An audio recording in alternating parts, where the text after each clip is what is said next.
Antes de empezar, un agradecimiento enorme a los dragones del vacío y a los señores del Imperio Infinito. Con su ayuda, puedo seguir trayendo historias casi a diario. Mercader de la muerte. Los humanos son una raza peculiar. Había oído hablar de ellos antes. Un grupo disperso de alienígenas en una región inexplorada de la galaxia. Una de sus muchas naciones logró derrotar a los Raikabosh, lo cual en sí mismo es un logro monumental. De la noche a la mañana, esos jóvenes advenedizos hicieron olas, aunque no por las razones que podrías pensar. Verás, la mayoría de nosotros lo sabíamos mejor que nadie.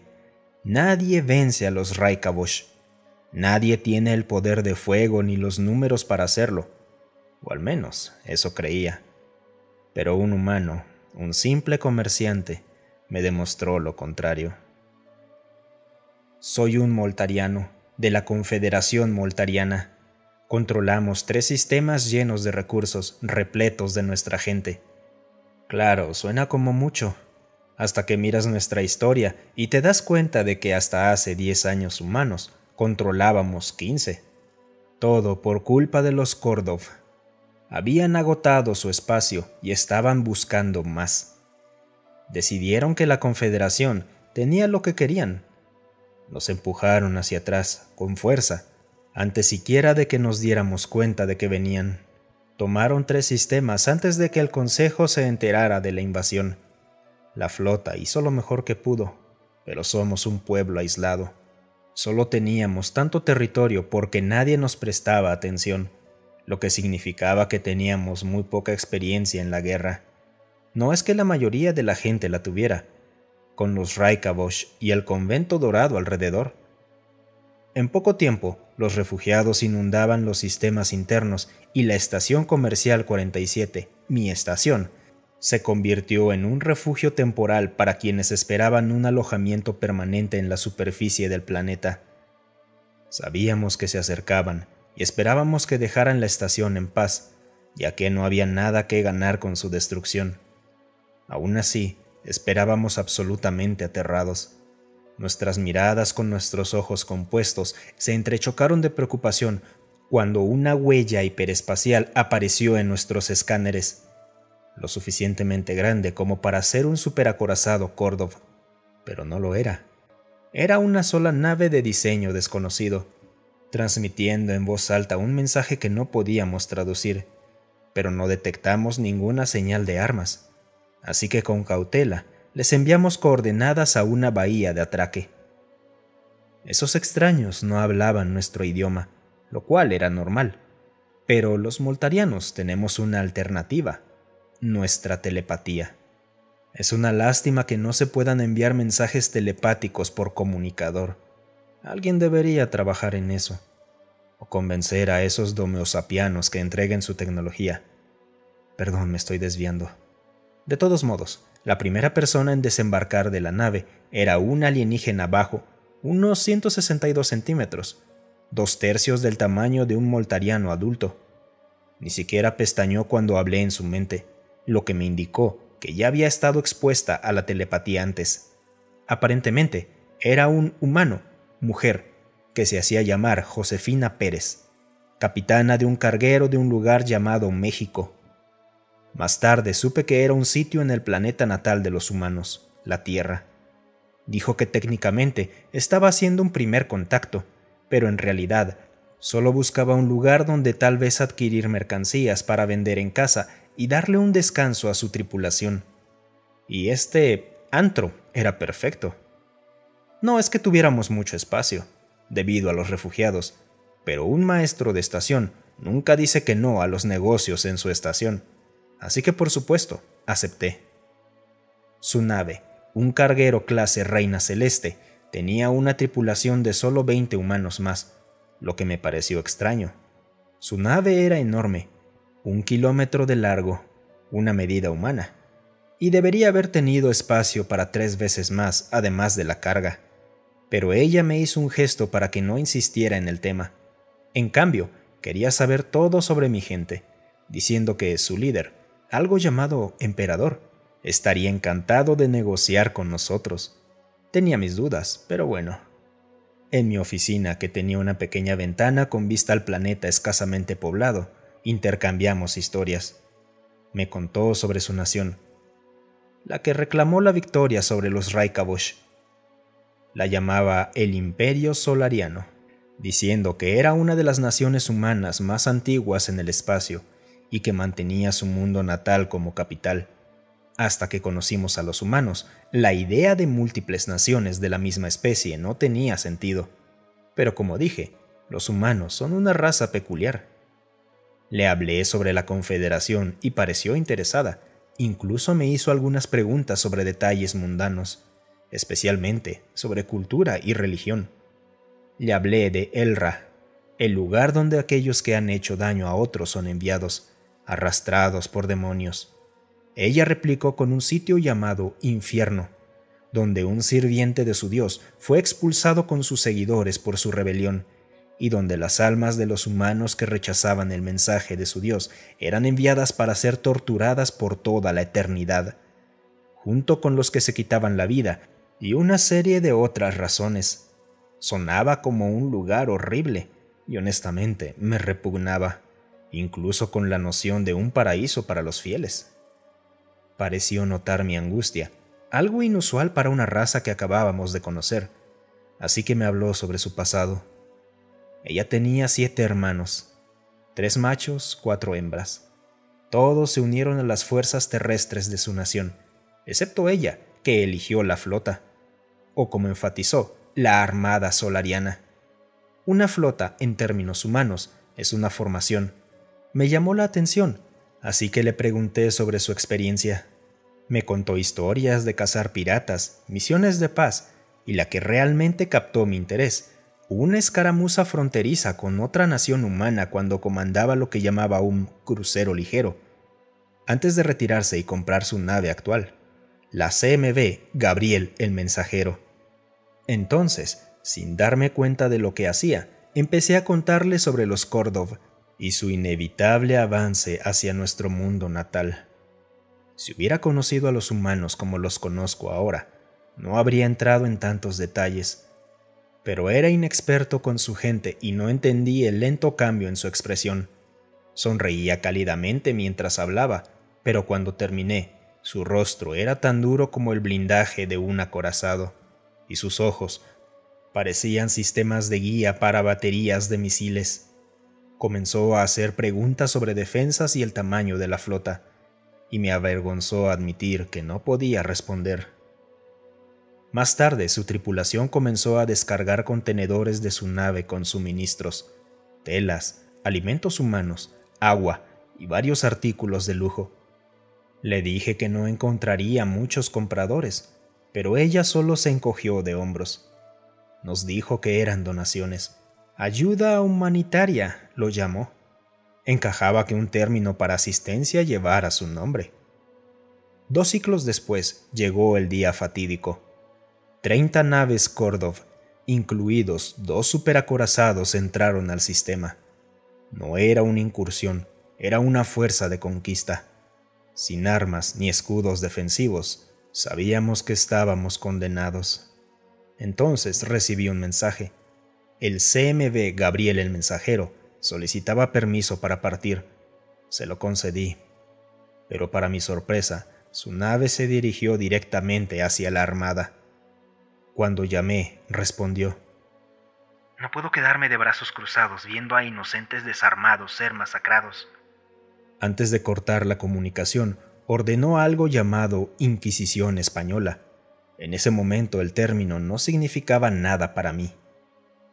A medida que el carguero se acercaba, la armada lo ignoró. Disculpa, olvidé que los humanos se refieren a sus naves en femenino. Debieron haber pensado que era inofensiva mientras esperaban que entrara en su rango de ataque. La nave humana podía ser tan grande como los superacorazados, pero el programa de identificación les permitió transmitir su estado como un carguero. Pasó sin ser atacada por las unidades de detección mientras los cañones de plasma del superacorazado comenzaban a cargarse. No importaba cuán poderosos fueran sus escudos, Las armas principales de un superacorazado Kordov eran lo suficientemente fuertes como para fundir el blindaje de una nave de guerra. Observé con horror el alcance suicida al que se encontraba. A esa distancia, los Kordov podrían haberle lanzado rocas y aún así acertarle. Y entonces hubo una enorme descarga de energía antes de que el superacorazado se estremeciera como un animal herido. Estaba en shock, pues la fuente de la descarga había sido el carguero humano. Detectamos nuevamente y el superacorazado comenzó a perder atmósfera, mientras las demás naves a su alrededor finalmente se daban cuenta de que algo estaba pasando. Cuando Gabriel comenzó a girar, a través de la interferencia, finalmente lo entendí. El carguero humano usaba armas de energía, aunque en un tamaño muchísimo menor de lo que los Kordov jamás habían logrado. Explosiones en los costados del carguero hicieron que mis corazones se detuvieran por un segundo, hasta que me di cuenta de que habían disparado misiles. Ahora se dirigían hacia las naves ligeras. La defensa contra los misiles de los Kordov era impresionante, con casi ningún misil logrando impactar. Así que imagina mi sorpresa cuando todos los misiles detonaron antes del impacto, justo fuera del alcance de las defensas de misiles de plasma Kordov, y detectamos más descargas de energía. Los humanos estaban disparando misiles que a su vez disparaban pequeñas armas de energía. Los láseres atravesaron las naves desprevenidas, destruyendo a todos menos a una que intentó huir, pero 3 misiles más lo alcanzaron, y entonces su suerte cambió.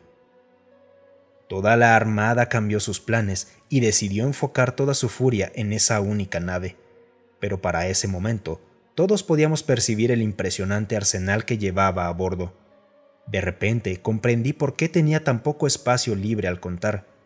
En cada lado, 5 armas de energía, 5 armas de plasma, 3 lanzadores y un solo cañón de masa. Cuando el enemigo abrió fuego, los escudos brillaron, absorbiendo gran parte del daño, mientras más misiles salían disparados desde la nave. El superacorazado dañado fue impactado por un par de proyectiles cinéticos, segundos antes de que los proyectiles de plasma golpearan su blindaje, añadiendo más destrucción al infernal daño que ya habían causado las primeras descargas de energía. Todos sabían que las armas cinéticas eran el contraataque perfecto contra los escudos, pero el tamaño del armamento, junto con la cantidad de munición necesaria, hacía que pocas flotas las usaran. Mientras observábamos, hipnotizados por la batalla, mi mente regresó a mi primera conversación con Pérez, cuando mencionó el infierno de su religión. Su tripulación debía ser seguidora del siervo rebelde que escapó, porque ni una sola vez las armas de Gabriel disminuyeron su cadencia de fuego. Se podía medir con precisión el tiempo de recarga de los misiles y los cañones de masa, disparando con una precisión que ningún moltariano podía igualar bajo tanto fuego enemigo. Era mucho fuego. Pero por poderosos que hubieran sido los primeros ataques humanos, el elemento sorpresa se había perdido, y la nave era demasiado grande para esquivar todo el plasma y misiles que le lanzaban, pero seguían luchando. Cada vez más naves Kordov caían, pero comenzamos a notar que el fuego de Gabriel disminuía.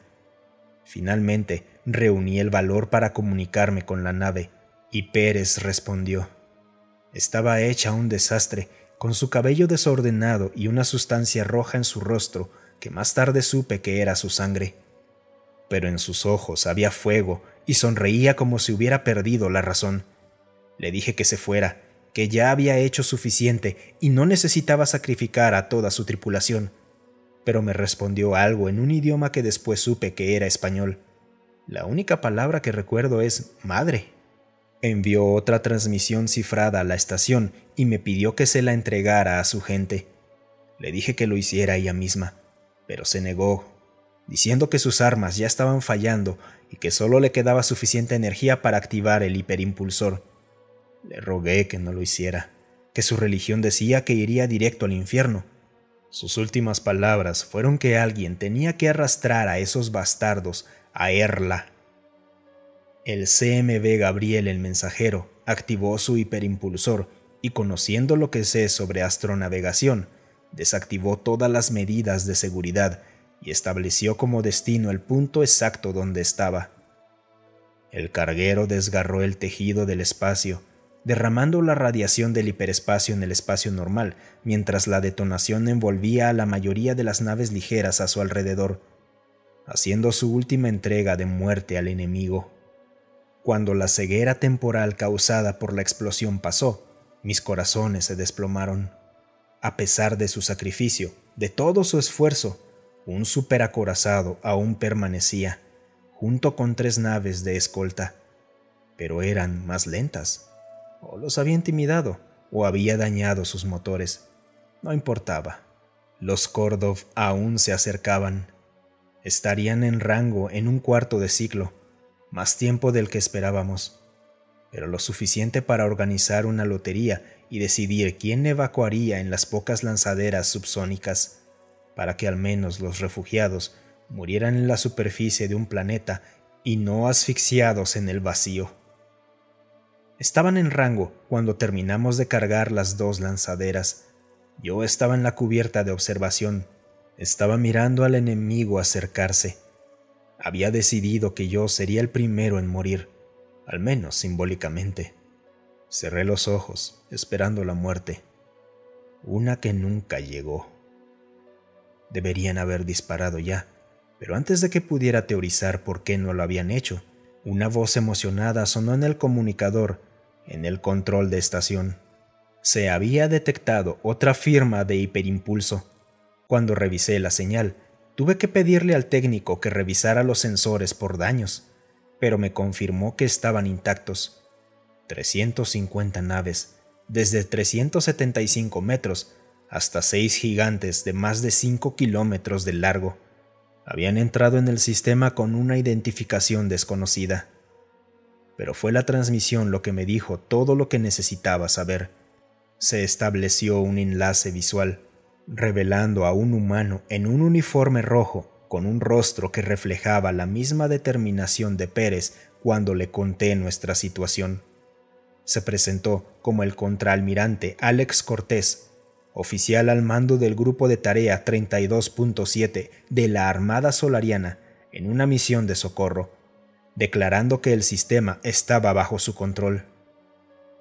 Los Kordov quizás no entendieron una sola palabra, pero solo un idiota no reconocería un poder de fuego superior y la voluntad de usarlo. Pero nunca dije que los Kordov fueran inteligentes. Apuntaron sus armas hacia los recién llegados, pero nunca lograron disparar. Los humanos abrieron fuego primero, convirtiendo a las 4 naves restantes en átomos flotantes antes de que Cortés me preguntara quién estaba al mando y cuál era nuestro estado. Nunca en mi vida había estado tan feliz de ver a un alienígena. El moltariano de apariencia aviar, con los ojos en tallos y 3 patas dispuestas en un trípode, finalmente terminó su relato.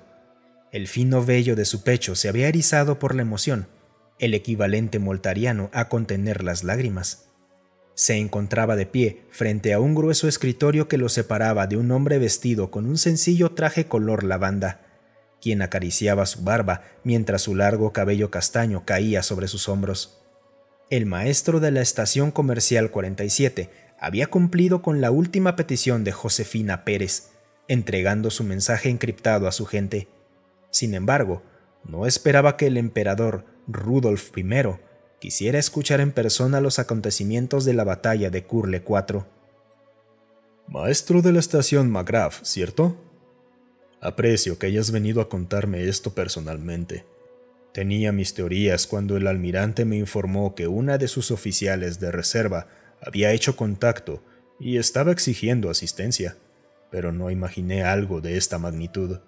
Mientras viajabas aquí, envió un mensaje a tu consejo. El Imperio Solariano enviará, sin costo alguno, toda la ayuda necesaria para aliviar los efectos de esta guerra de agresión. También he informado a los Kordov que bajo ninguna circunstancia deben ingresar a su espacio, ya que mis naves tienen órdenes de usar fuerza letal.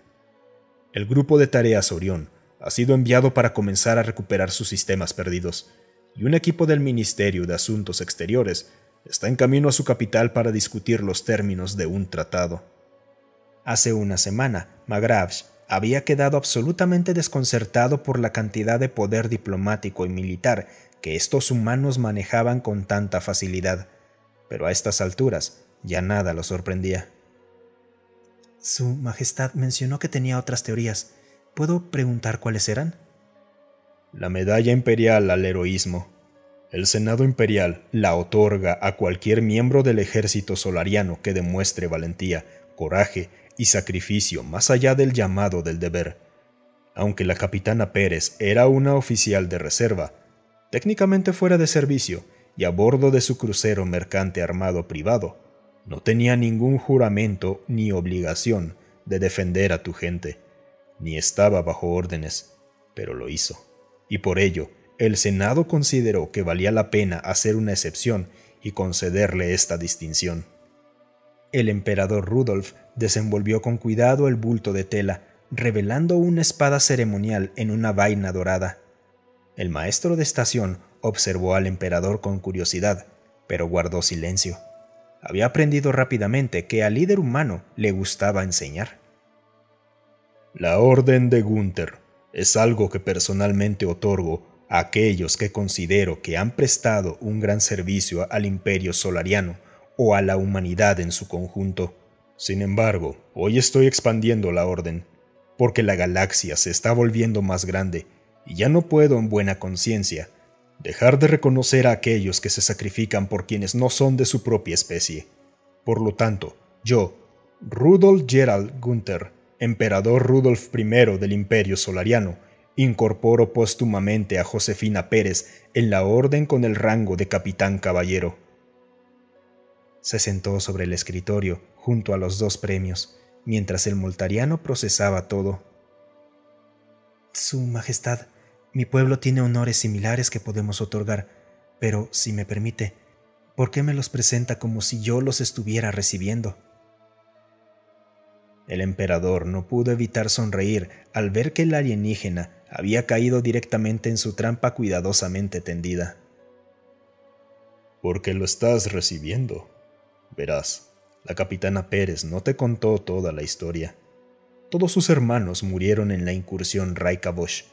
Sus padres fallecieron hace mucho tiempo.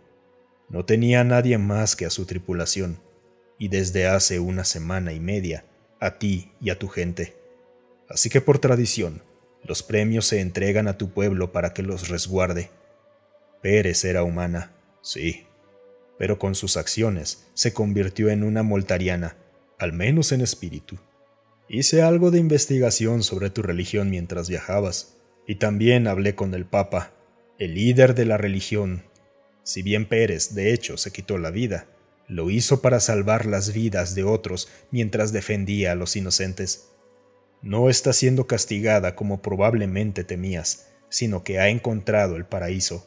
Así que toma la medalla, toma la espada y llévalas a casa.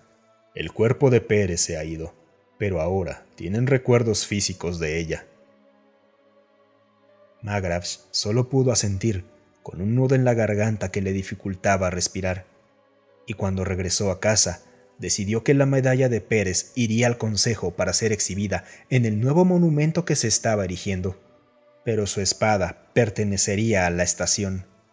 Cuando puso un pie en la bahía de atraque, fue recibido por un mural de Pérez y su tripulación, con rostros desafiantes y sonrisas firmes, mirando directamente a cualquiera que pisara la estación. Una advertencia para aquellos que los observaran, que el mercader de la muerte no vería con buenos ojos a quienes osaran amenazar el antro de Pérez. Muchas gracias por escucharme. Si te gustó el video, considera darle un me gusta y dejar un comentario para alimentar al algoritmo.